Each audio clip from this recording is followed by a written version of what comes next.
Առաջին անգամ Հայաստանի պետական բուհը եվրոպական հավաստագիր ստացավ։ Ճարտարապետության և շինարարության ազգային համալսարանին վկայագիր շնորհեցին ֆրանսիական և իսպանական կազմակերպություններ։ Ինստիտուցիոնալ հավաստագիր, նորոգման և վերազինման աշխատանքներ, նոր մասնագիտացումներ։ Հայաստանի պետական տնտեսագիտական համալսարանի ռեկտորը տարվա գլխավոր ձեռքբերումն է առանձնացնում։ Erasmus Plus 10 ծրագիր մենք շահեցինք, որը նույնպես կարծում եմ լուրջ ձև բերում է արտաքին կապերի միջազգայնացման առումներով։ Մխիթար Հերացու անվան պետական բժշկական համալսարանը հիմնադրման 95-ամյակն է նշում։ Մի քանի դասախոսներ, մեդալներ և շնորհակալագրեր են ստացել։ Բժշկական եզակի մասնագետներից է, ով իր գործունեությունը սկսելուց առաջ երդվում է և պարտավորվում առաջնորդվել ոչ միայն մասնագիտական գիտելիքներով, այլև մարդասիրությամբ ու գթասրտությամբ։ Հրապարակվեցին «Հիշում եմ և պահանջում» խորագրով շարադրությունների մրցույթի հաղթողների անունները։ Լավագույն 15 աշակերտներին կրթության և գիտության նախարարությունը խրախուսական մրցանակներ է հանձնել։ Դուք եք վերապրած հայ ժողովրդի սերունդը, որը որ այսօր այս պատերի ներքո կստանա իր փոքրիկ, բայց հաջողությունների մասին վկայող առհավատչյան։ Եվրոպայի ժողովրդավար ուսանողներ կազմակերպության խորհրդի անդամները Հայաստանում են։ ԵԺԿ ուսանողական կազմակերպության ներկայացուցիչները հանդիպել են նախագահին, վարչապետին և ազգային ժողովի նախագահին։ Եվրոպայի ժողովրդավար ուսանողներ կազմակերպության խորհրդի անդամները Հայաստանում են։ Եվրոպայի ժողովրդական կուսակցության ուսանողական կազմակերպության ներկայացուցիչները Երևանում մասնակցում են կառավարման նոր մոդելների ներդրումը արևելյան գործընկերության երկրներում խորագրով հավաքին։ Դեկտեմբերի 11-ին նրանց ընդունել է նախագահ Սարգսյանը։ Հանրապետության ղեկավարը հույս է հայտնել, որ երևանյան հավաքը կլինի արդյունավետ։ Սերժ Սարգսյանը կարևորել է երիտասարդների հետ շփումը, ընդգծելով, որ նման հանդիպումները հնարավորություն են ընձեռում ծանոթանալու մասնակիցների նոր և առաջադեմ գաղափարներին։ Մինչև նախագահականում հյուրընկալվելը եվրոպացի երիտասարդները հանդիպել են նաև վարչապետի և ազգային ժողովի նախագահի հետ։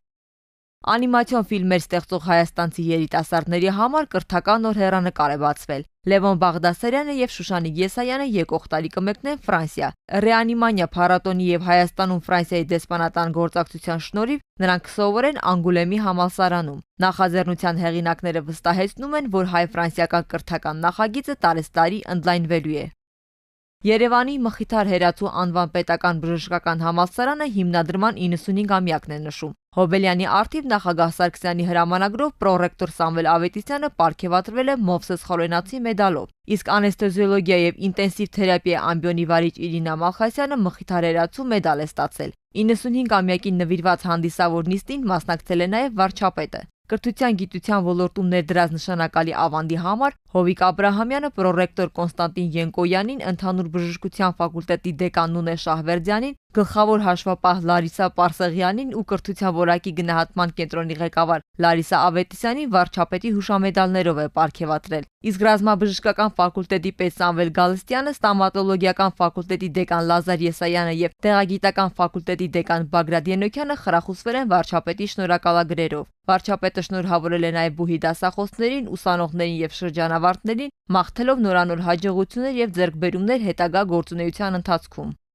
Դեկտեմբերի 3-ին հրապարակվեցին «Հիշում եմ և պահանջում» խորագրով շարադրությունների մրցույթի հաղթողների անունները։ Հանձնաժողովը ստացել էր 1000-ից ավելի շարադրություն։ Մրցույթը կազմակերպվել էր Հայոց ցեղասպանության 100-րդ տարելիցին նվիրված միջոցառումների շրջանակում։ Հանձնաժողովի ընտրած 15 աշակերտներին Արմեն Աշոտյանը շնորհակալագրեր և նվերներ է հանձնել։ Արարատի մարզի Այնթափ գյուղի առաջին դպրոցում համակարգչային դասասենյակ բացվեց։ Նոթբուքերով և պրոյեկցիոն սարքով հագեցած շարժական լսարանը նախատեսված է հիմնականում բարձր դասարանների աշակերտների համար։ Դասասենյակում գործում է նաև ինտերնետ։ Լսարանի կահավորումն իրականացվել է կրթության որակ և համապատասխանություն ծրագրի շնորհիվ, որը ֆինանսավորում է Համաշխարհային բանկը։ Այս ծրագրի շրջանակում Այնթափի առաջին դպրոցը համալրվել է նաև դպրոցական նոր գույքով։ Կրթության և գիտության նախարար Արմեն Աշոտյանը նշել է, որ դպրոցում տեսանելի են վերջին տարիներին կյանքի կոչված գրեթե բոլոր կրթական ծրագրերը՝ շախմատի լսարանը, նախակրթարանը, դպրոցական սնունդ ծրագիրը և նոր համակարգչային լսարանները։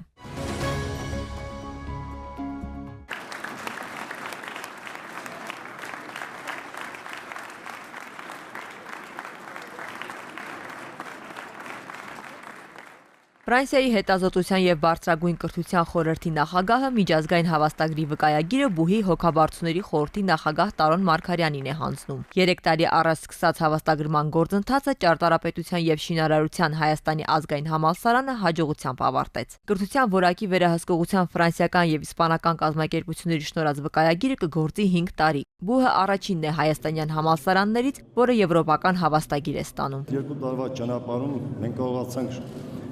մեր որակի կարգավորման, բուհի կառավարման, ուսումնական ծրագրերի կազմակերպման հարցերում քննարկել, ընդունել դիտողություններ, շտկել եւ համահունչ դարձնել եվրոպական ֆրանսիական համակարգին։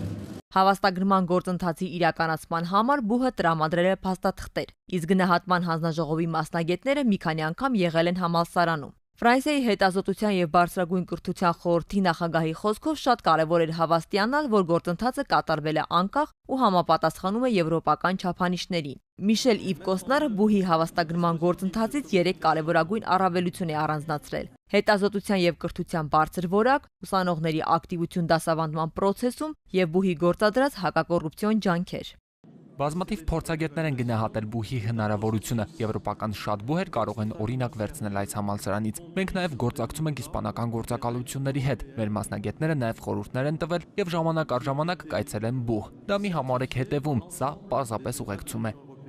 Կրթության եւ գիտության նախարարը պատահական չի համարում, որ ճարտարապետության եւ շինարարության համալսարանին հավաստագիր շնորհեց ֆրանսիական կազմակերպությունը։ Արմեն Աշոտյանի խոսքով հայ-ֆրանսիական կրթական գործակցությունը բարձր մակարդակի վրա է գտնվում։ Եվրոպական հավաստագրի ստացումը նախարարի համոզմամբ ապացույցն է այն բանի, որ Հայաստանի բարձրագույն կրթության ոլորտում կատարվող բարեփոխումները դրական արդյունք են տալիս։ Արմեն Աշոտյանը համոզված է, սա ապացույցն է այն բանի, որ Հայաստանը եվրոպական բարձրագույն կրթական տարածքի անբաժան մասն է։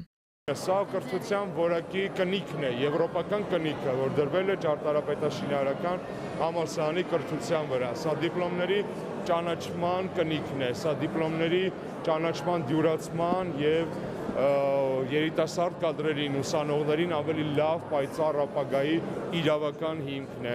Սա գնահատականն է կատարած աշխատանքի, սա մրցակցություն է Հայաստանի ներսում։ Հավաստագրման գործընթաց իրականացնում է նաև կրթության եւ գիտության նախարարությունը։ 10-ից ավելի բուհ արդեն ստացել է հավաստագիր։ Միջազգային հավաստագիր հայաստանյան բուհերից առաջինը ստացել է Հայաստանի ամերիկյան համալսարանը։ Բուհին վկայագիր տրամադրել է ամերիկյան կազմակերպություն։ Միջազգայնացման ճանապարհին են նաև Երևանի պետական համալսարանը, բժշկական համալսարանը, պոլիտեխնիկը, ֆրանսիական համալսարանը։ Կրթության եւ գիտության նախարարը վստահ է, 2-3 տարի հետո մեր բուհերից առնվազն 5-ը միջազգային հավաստագիր կունենան։